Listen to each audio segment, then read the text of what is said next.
Hello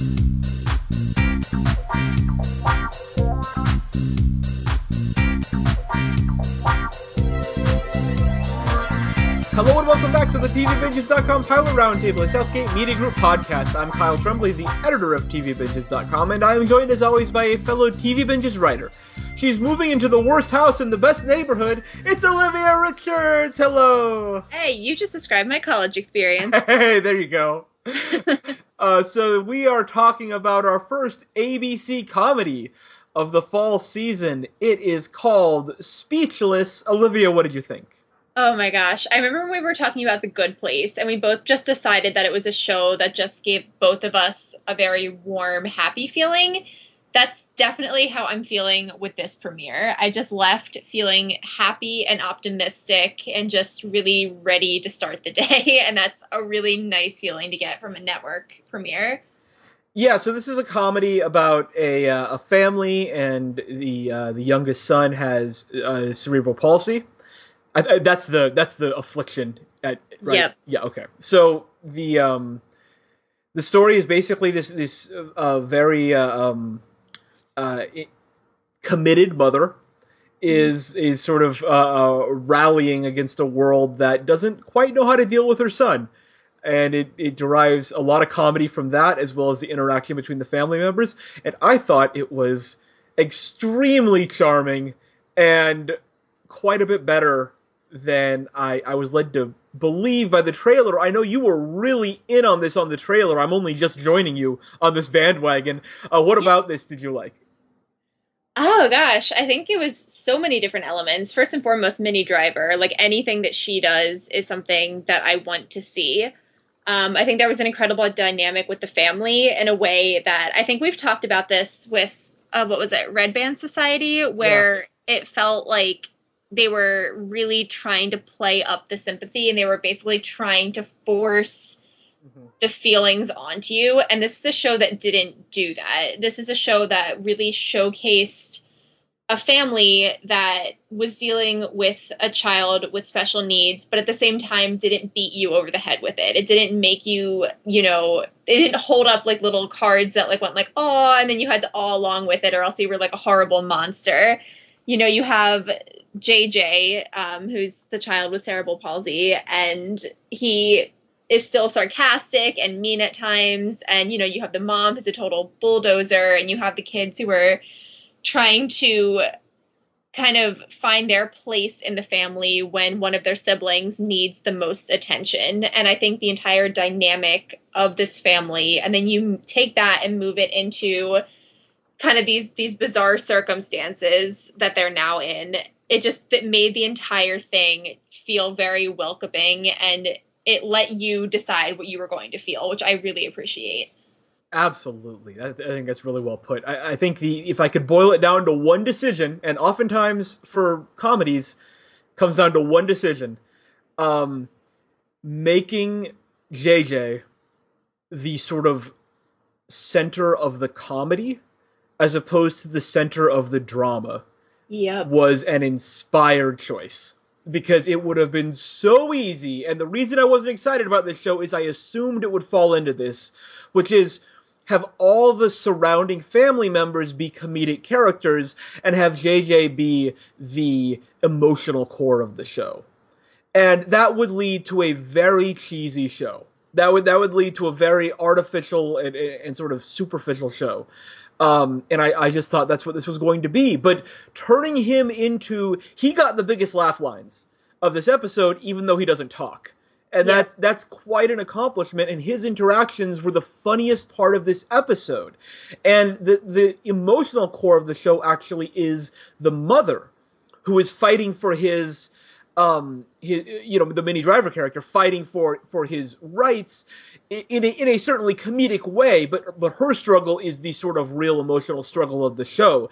And he is a character who is sort of, you just get the sense he's very comfortable with who he is, and he's not fighting against that. And that is it's the first show I can remember that has treated a character with a disability in that fashion, and it works so unbelievably well in this case. And it really sort of sets the tone. Because I guess the other thing is, I thought the show would be rallying against people who are insensitive towards people with disabilities. Yep. And that's a very corny, like, sort of, like, very easy setup. You know, like, oh, look at these dumb people, and we've got the smart people here, and if only dumb people were smart. Like, that's not a good comedic premise in 2016. What they are actually rallying against are people who are sort of well-intentioned, but also have no idea how to deal with this, and who also have a sort of, in some cases, a superficial sympathy. And they're exposing that. And so that, I think, is a much more, like, a much richer comedic vein to mine. And they mine that for all it's worth already in this pilot of people, of, like, the principal, who's very, like, in her tone, she's treating him like a 5-year-old. But then, like, the handicap ramp up to the school is like the trash route. And oh my god, that scene. Yeah, there's like 5 minutes of comedy from that scene. And it's like, yeah, that's a perfect butt for the joke. You know, not some, you know, the only sort of outwardly insensitive moments were really just like some passing kids. I mean, there wasn't even 30 seconds of screen time devoted to people who were openly mocking this kid, and that's so good. Like, I don't want to watch that. This is a much more interesting take on this situation. Oh, absolutely. What did you think of the supporting performances of the cast, other than Minnie Driver and other than JJ, obviously, who is excellent? I think moving forward, I want to see more. I want to see more from the dad, who, for the most part, it's, you know, you only have a half hour to set everything up. So really, the pilot was the time for Minnie Driver and Michael Fowler to shine. So moving forward, I really want to see more from the rest of the family. I want to see more from the other siblings. And you get to see a little bit of the tension with how the other siblings are kind of coping with their place in the family. You know, you have the one who, the kid comes up to him in the hallway and introduces himself, and the guy is like, no, like, I'm not going to be here, as he's watching the entire conflict happen outside with the trash ramp. Yes. So I really am excited to see more of that, because I think there's a lot there, and I think there's a really interesting dynamic with the family to explore with that.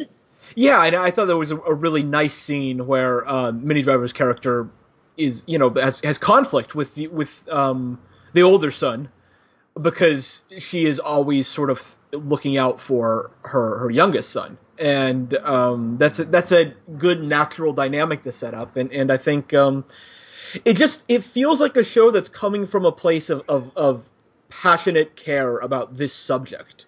You know, it's like it feels like whoever made this show cares deeply and has a very deep understanding of this kind of situation.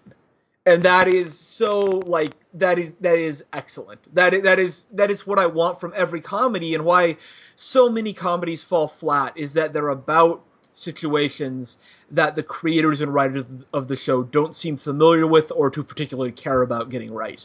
And this pilot felt like it got this situation exactly right, and also managed to be really funny. So to me, this was a home run. I completely agree.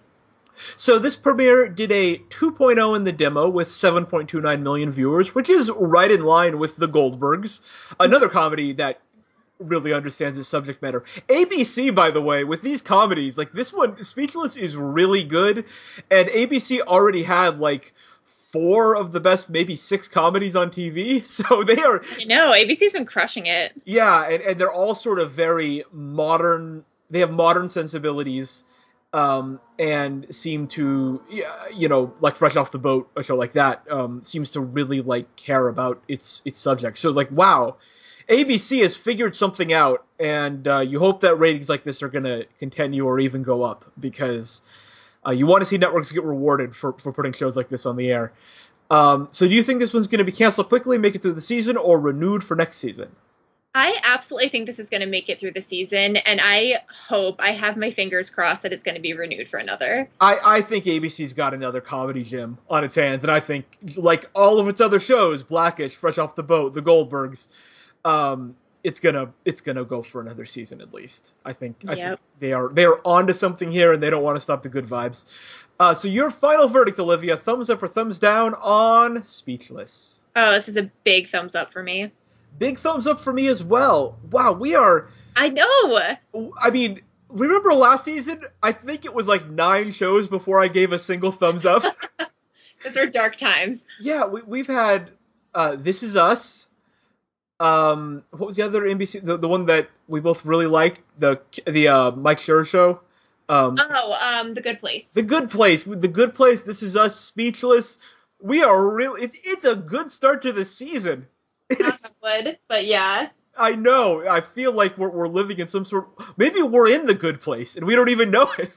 Maybe we are. Just, like, look out, and, if anything, like, weird starts raining from the sky, you'll know. Yeah, we'll see how it goes. So, you've been listening to the Pilot Roundtable at tvbinges.com and Southgate Media Group production. You can listen to all of our episodes on iTunes, where you can rate and review us. We'd appreciate that. Or find us at southgatemediagroup.com. Follow Olivia on Twitter at RichardsOlivia, and me on Twitter at KyleLovesTV. Till next time.